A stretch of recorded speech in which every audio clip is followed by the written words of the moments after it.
What if the front door wasn't supposed to be in the front? What if the reason your cows were dying was that your soup bucket was falling into a fairy chimney you couldn't even see? And what if the answer wasn't prayer or punishment or purity, but building your doorway in the right direction? This is why the back door was front. A Welsh fairy tale about rumour, blame, invisible houses, bad architecture, and a little man in red who says, "Put your foot on mine and you'll see." Let's walk through a story that shifts walls, burns reputations, and asks, who's really hurting who? But first, I'm Lynx, author, creator, and indie dev, and if you enjoy sneak peeks into what's behind the pages of these ancient fairy tales, or you just enjoy listening to a fairy tale being read to you, I'll have that up here too. Go ahead and do the algorithm-y things for me. Hit subscribe, cost you nothing, I promise. Ring the bell if you want to be notified when I drop new videos. I have something just about every day uploaded. And if you would please, and you get something out of this video, give it a like and lets the algorithm know that what I'm doing here is worthwhile. And it could bring you more of my stuff. I do author topics, word bites, story bites, past the page vlogs, and the Par War Chronicles on the updates from the cats, because everybody loves to hear about the cats. Anyway, let's get back into the video. The Woman They Blamed. Story 21. Why the Back Door Was Front. In the days when there were no books or writing or folk tales were the only ones told, there was an old woman who had a bad reputation. She pretended to be very poor so as not to attract or tempt robbers. Yet those who knew her best knew also, as a subject of common talk, that she was always counting out her coins. Besides this, she lived in a nice house, and it was believed that she made a living by stealing babies out of their cradles to sell to bad fairies. It was a matter of rumour that she would, for an extra large sum, take a wicked fairy's ugly brat and put it in place of a mother's darling. In addition to these horrid charges against her, it was rumoured that she laid a spell or charm on the cattle of people whom she did not like in order to take revenge on them. The old woman denied all of this and declared it was only silly gossip of envious people who wanted her money. She lived so comfortably, she averred, because her son, who was a stonemason, made so much money by building chimneys, which had then first come into fashion. When he brought her the profits of his job, she counted the coins, and because of this, some people were jealous and told bad stories about her. She declared she was thrifty, but neither a miser nor kidnapper, nor a witch. One day, this old woman wanted more feathers to stuff her bed, to make it softer and feel pleasanter for her old bones to rest upon, for what she slept on was nearly worn through. So she went to a farm where they were plucking geese and asked for a few handfuls of feathers. But the rich farmer's people refused and ordered her out of the farmland. Before the chimneys, before the brickwork, before doors were moved, there was a woman, and everyone thought she was a witch. They said she kidnapped babies, sold them to fairies. They said she cursed cows and took revenge through spells. They said too much. But when she said, "I just count coins because my son's a stonemason," nobody cared. And that's what we call a reputation story. She doesn't even get a name. In fairy tales, nameless women often serve one of two functions. They are the helper or the scapegoat. And in this one, she's a scapegoat. Until the spell breaks in a way that nobody expects. The farmer and the cursed cows. Shortly after this event, the cows of this farmer, who was opposed to chimneys and did not like her or her son, suffered dreadfully from the disease called the Black Quarter. As they had no horse doctors or professors of animals economy or veterinaries in those days, many of the cows died. The rich farmer lost much money, and he had now had no milk or beef to sell. At once he suspected that his cattle were bewitched, and that the old woman had cast a spell upon them.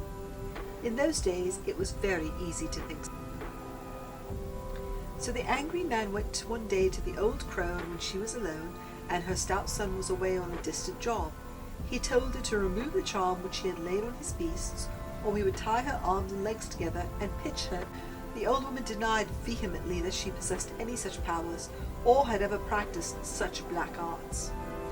To make sure of it, the farmer made her say out loud the blessing of gods be upon your cattle. To clinch the matter, he compelled her to repeat the Lord's Prayer, which she was able to do without missing one syllable. She used the form of words which are not found in the prayer book, but are in the Bible, and it was very earnest when she prayed, "Forgive us our debts as we forgive our debtors." But after all that trouble and the rough way in which the rich farmer took to save his cattle, his efforts were in vain. In spite of that kind of religion which he professed, which was shown to be bullying a poor woman, his cattle was still sick, and no sign of improvement, and he was at his wit's end to know what to do next.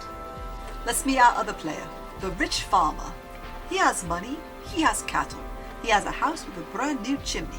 But when his cows fall ill and he doesn't check the soil, he blames the woman. And when bullying doesn't work, when making her say the Lord's Prayer and God bless your cattle changes nothing, he's lost, because he's not looking for a cause. He's looking for a scapegoat that he can reach. This story's already asking a brutal question. Who suffers when the real problem is invisible? When Chimneys changed the world. Now, as I have said, this was about the time that chimneys came into fashion. In very old days, the Cymric house was a round hut with a thatched roof, without glass windows, and the smoke got out through the door and holes in the walls as best it could. The only tapestry in the hut was in the shape of long festoons of soot that hung from the roof or rafters.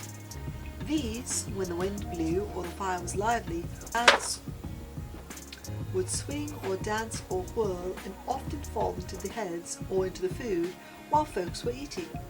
When the children cried or made wry faces at the black stuff, their daddies would only laugh and say it was healthy or for good luck. But by and by, the carpenters and masons made much improvement, especially when instead of flint hatchets they had iron axes and tools. When they hewed down trees that had thick cross branches instead of columns in the centre and made timber walls and rafters, the houses were square or oblong. In other words, the Cymric folks squared the circle. Now they began to have lattices and much later even glass windows. They removed the fireplaces from the middle of the floor and set them at the end of the house, opposite the door, and built chimneys. Then they set the beds at the side and made sleeping rooms. This was done by stretching curtains between partitions. They also had lofts in which to keep odds and ends, and hung up the bacon and hams and strings of onions, and made a little mantelpiece over the fireplace. They even began to decorate the walls with pictures and to set pewter dishes, china cats, and Dresden shepherds in rows on the shelves for ornaments. Now people wore shoes on the floor instead of being muddy or dusty with pools and puddles of water in the time of rainy weather, and with the pigs and chickens running in and out was of clay, beaten down flat and hard, and neatly whitewashed at the edges. Outside in front were laid nice flat flagstones that made a pleasant path to the front door. Flowers inside and out added to the beauty of the home and made perfume for those who loved them. The rich farmer had just left his old round hut and now lived in one of the new and better kind of houses. He was very proud of his chimney, which he had built higher than any of his neighbours. But he could not be happy, while so many of his cows were sick or dying. Besides, he was envious of other people's prosperity and cared nothing for when they too suffered. Let's pause a second to appreciate this. This story is a micro-history of Welsh domestic evolution. We move from round, smoky huts with pigs on the floor to square homes with mantels, rafters, and glass windows. From soot-draped rafters to china figurines on shelves. It's not just cozy, it's symbolic. These changes reflect a move from communal openness to private rooms. From earth floor living to status through design. So when the ferryman appears later and says, "Your chimney is the problem," it's a critique of new wealth, not just bad luck. The house with the wrong door. One night, while standing in front of his house and wondering why he must be so vexed with so many troubles, he talked to himself and speaking aloud said, "Why don't my cows get well? "I'll tell you," said a voice behind him. It seemed halfway between a squeak and a growl. He turned around and then he saw a little angry man. He was dressed in red and stood hardly as high as the farmer's knee. The old man glared at the big fellow and cried out in a high tone of voice, "You must change your habits of disposing of your garbage, for other people have chimneys besides you." "What does that have to do with sickness among my cows?" "Much indeed. Your family is the cause of your troubles, for they throw all their slops down my chimney and put out my fire." The farmer was puzzled beyond telling, for he owned all the land within a mile and knew of no house in sight. And now we get the twist, and it's brilliant. A little man in red appears and says, "Your family is poisoning my fire. Why? Because you throw your garbage out the front, and it lands on our house, which you can't even see." This is an invisible ecology. Actions you think are private have consequences that you can't see. And when he says, "Put your foot on mine and you'll see the truth," the farmer does. And the truth is that the world is layered, shared, and not all harm is visible. Fairy vision. Put your foot on mine and then you will have the power of vision to see clearly. The farmer's big boot was at once placed on the little man's slipper, and when he looked down he almost laughed at the contrast in size. What was his real surprise was that he saw the slops thrown out of his house actually did fall down, and besides, the contents of a full bucket, when emptied, kept on dripping into the chimney of a house which stood far below, but which he had never seen before. But as soon as he took his foot off that of the little tiny man, he saw nothing. Everything like a building vanished as in a dream. "I see that my family have done wrong and injured yours. Pray forgive me. I'll do what I can to make amends for it." "It's no matter now, if you only do as I ask." This scene is quiet, airy, and genius. It's one of the rare fairy tale moments that gives us a clear physical action, a supernatural payoff, and a moral correction. The moment the farmer steps on the red man's foot, he sees their garbage, his chimney, and his family's harm. It's a fairy tale metaphor for empathy. You'll only understand someone's suffering when you're standing where they do. The door must move. Shut up your front door and build a wall in its place, and then my family will not suffer from yours. The rich farmer thought this all very funny and had a hearty laugh over it.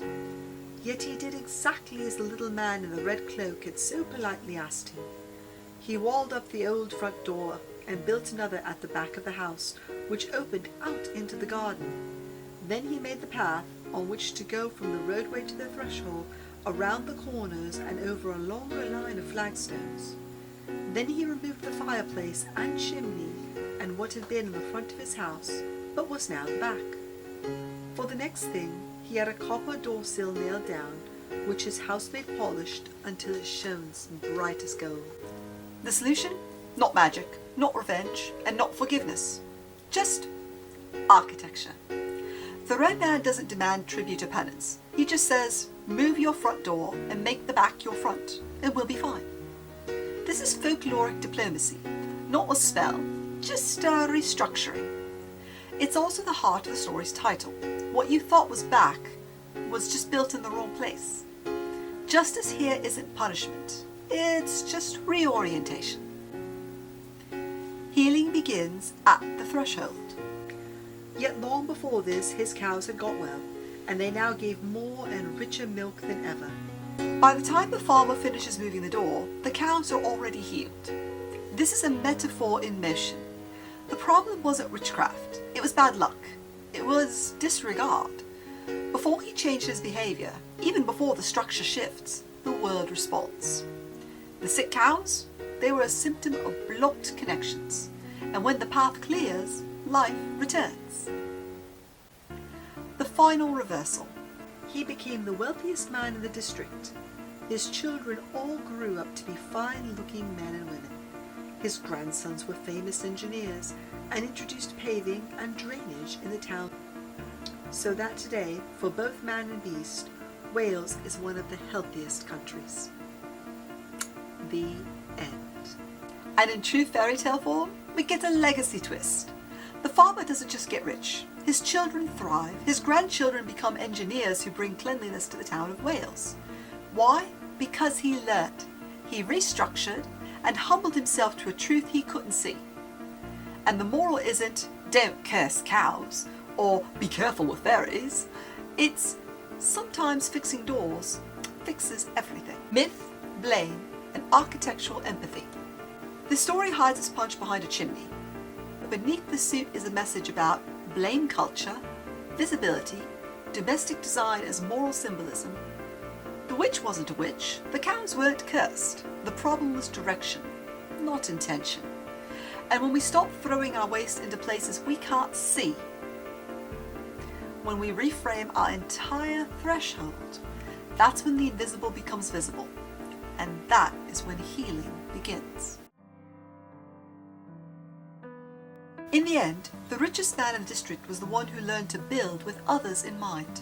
He stopped blaming witches, he stopped shouting at women, and he started listening to the man in red. This has been Storybite, and I'm Empty Lynx.